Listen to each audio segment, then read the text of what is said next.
अस्सलाम वालेकुम दोस्तों, फ्रांसिस बर्नियर पेशे के लिहाज से डॉक्टर था।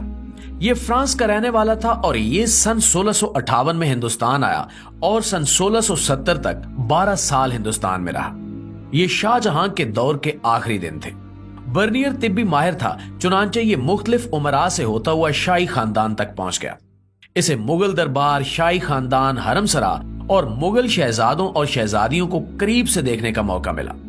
बर्नियर ने शाहजहां को अपनी नजरों के सामने बेख्तियार होते और अपने साहिबजादे औरंगजेब आलमगीर के हाथों कैद होते देखा। इसने औरंगजेब आलमगीर के अपने तीनों भाइयों दारुशकू, सुल्तान शुजा और मुराद बख्श से जंगें भी देखी और बादशाह के हाथों भाइयों और उनके खानदानों को कत्ल होते भी देखा। इसने दारुशकू को गिरफ्तार होकर आगरा आते और भाई के सामने पेश होते भी देखा और इसे औरंगजेब आलमगीर के साथ लाहौर, भिंबर और कश्मीर की सियाहत का मौका भी मिला। फ्रांसिस बर्नियर ने वापस जाकर हिंदुस्तान के बारे में सफरनामा तहरीर किया। यह सफरनामा सन 1671 में पेरिस में शाया हुआ। ये बाद अज़ां अंग्रेजी जुबान में तर्जमा हुआ, बरतानिया में छपा और इसके बाद आउट ऑफ प्रिंट हो गया। मुझे चंद दिन पहले फ्रांसिस बर्नियर का यह सफरनामा पढ़ने का मौका मिला।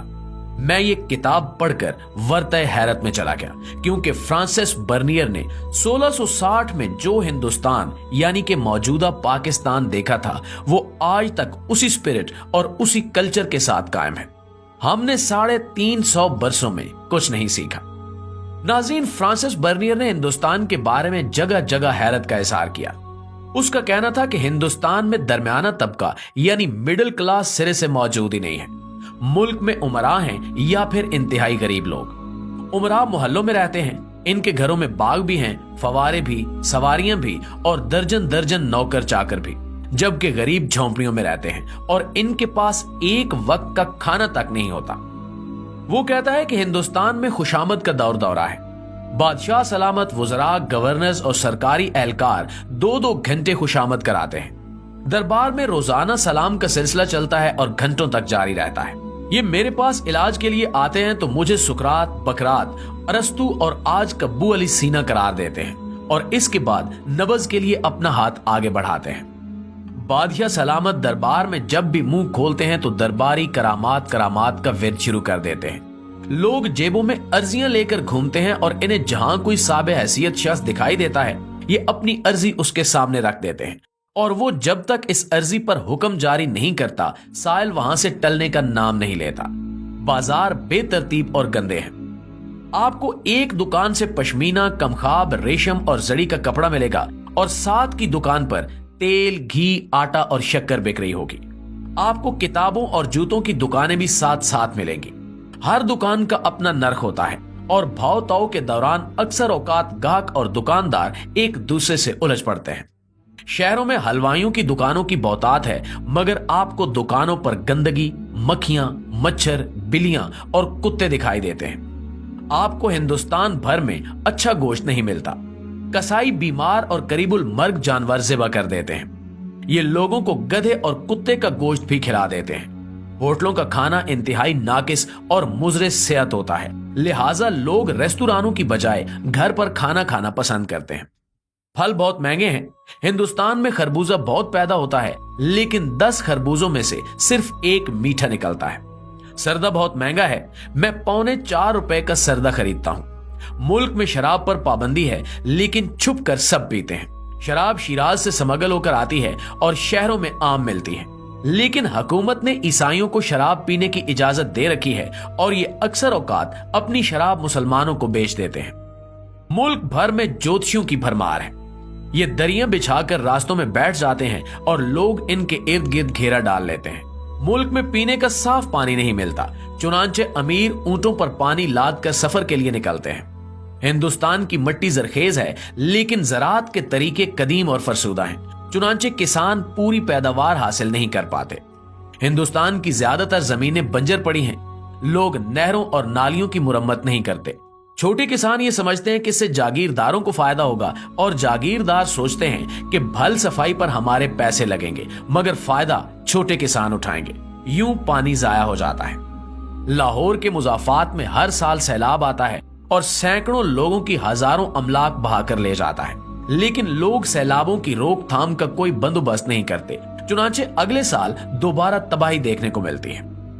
प्यारे साथियों, फ्रांसिस बर्नियर ने हिंदुस्तान के लोगों के बारे में लिखा कि ये कारीगर हैं, लेकिन कारीगरी को सनत का दर्जा नहीं दे पाते, लिहाजा फनकार होने के बावजूद भूखे मरते हैं। ये फनकारी को कारखाने की शक्ल दे लें तो खुशहाल हो जाएं और दूसरे लोगों की माली जरूरियात भी पूरी हो जाएं।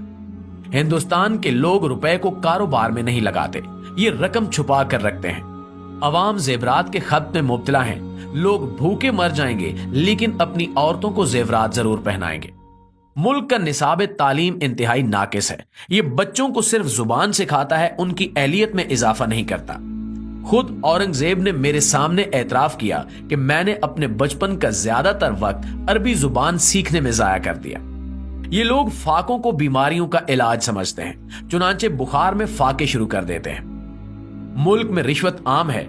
आपको दस्तावेजात पर सरकारी मोहर लगवाने के लिए हुकाम को रिश्वत देना पड़ती है। सूबेदारों के पास वसी इख्तियारात हैं। ये बैक वक्त सूबेदार भी होते हैं, खजांची भी, वकील भी, जज भी, पार्लियामेंट भी और जेलर भी। सरकारी एहलकार दोनों हाथों से दौलत लुटाते हैं। बादशाह ने अपने लिए 3 करोड़ 184 रुपए का तख्त बनवाया था, और याद रखिए कि यह बात हो रही है 1967 की। सरकारी ओहदेदार प्रोटोकॉल के साथ घरों से निकलते हैं और हाथियों पर सवार होकर बाहर आते हैं। इनके आगे सिपाही चलते हैं, उनसे आगे माशकी रास्ते में छिड़काव करते हैं। मुलाजमों का पूरा दस्ता मोर झल उठाकर रईस आजम को हवा देता है और 1-2 मुलाजिम उगलदान उठाकर साहिब के साथ चलते हैं। ये लोग घर बहुत फजूल बनाते हैं। इनके घर गर्मियों में गर्मी और हबस से दोजख बन जाते हैं और सर्दियों में सर्दी से बर्फ के गार। बादशाह और उमरा सैर के लिए निकलते हैं तो 6-6 हजार मजदूर इनका सामान उठाते हैं। हिंदुस्तान का अशराफिया तवायफों का बहुत दिल दादा है। मुल्क के तमाम बड़े छोटे शहरों में तवायफों के कोचे हैं और उमरा अपनी दौलत का बड़ा हिस्सा इन पर निशावर कर देते हैं। तवायफे शाही खानदान की तकरीबात में भी बुलाई जाती हैं और दरबार से वाबस्ता तमाम लोग इनका रक्स देखते हैं। वुज़रा सुबह और शाम 2 मरतबा बादशाह के सामने हाजिर होते हैं। बादशाह के हुजूर हाजिरी न देने वाले वुज़रा ओहदे से फारिग कर दिए जाते हैं। हिंदुस्तान में गर्द, गुबार, गंदगी, बू और बेतरतीबी इंतहा को छू रही है और जराइम आम है। डेमोक्रेटिक पाकिस्तान के मुअज़्ज़िज़ दोस्तों, ये फ्रांसिस बर्नियर के सफरनामे के चंद हकायक थे। आप इन्हें ज़हन में रखिए और आज के पाकिस्तान पर नजर दौड़ाइए। आपको ये जानकर इत्मीनान हो जाएगा कि हमने अल्हम्दुलिल्लाह 350 साल में कुछ नहीं सीखा। हमारे लीडर आज भी सब कुछ हैं और हम भी प्रोटोकॉल के सायरन सुनते हैं। हमारे ऐवानों में आज भी वसी पैमाने पर फजूल खर्ची हो रही है। हम आज भी सैलाबों में डूबते और मरते हैं। हम आज भी फाके को इलाज समझते हैं। हमारे हलवाइयों की दुकानों पर आज भी मक्खियों का इक़्तिदार कायम है और हमारे बाजार आज भी बेतरतीब और निज़ाम तालीम इंतहाई नाकिस है और खुशामद आज भी परफॉर्मेंस से ज्यादा हैसियत रखती है। प्यारे दोस्तों, ये 350 साल बाद भी मुर्दारों का गोश्त खाती हैं और मियां साहिबान और जरदारी साहिबान की खुशामद करती हैं। इनका कल और आज बराबर होता है। प्यारे दोस्तों, ये थी हमारी आज की वीडियो, लेकिन इस हवाले से आप दोस्तों की राय क्या कहती है नीचे कमेंट सेक्शन में हमारे साथ शेयर जरूर कीजिएगा। इंशाल्लाह आपसे मुलाकात होगी अगली वीडियो में। तब तक अपना ख्याल रखिए। अल्लाह निगहबान।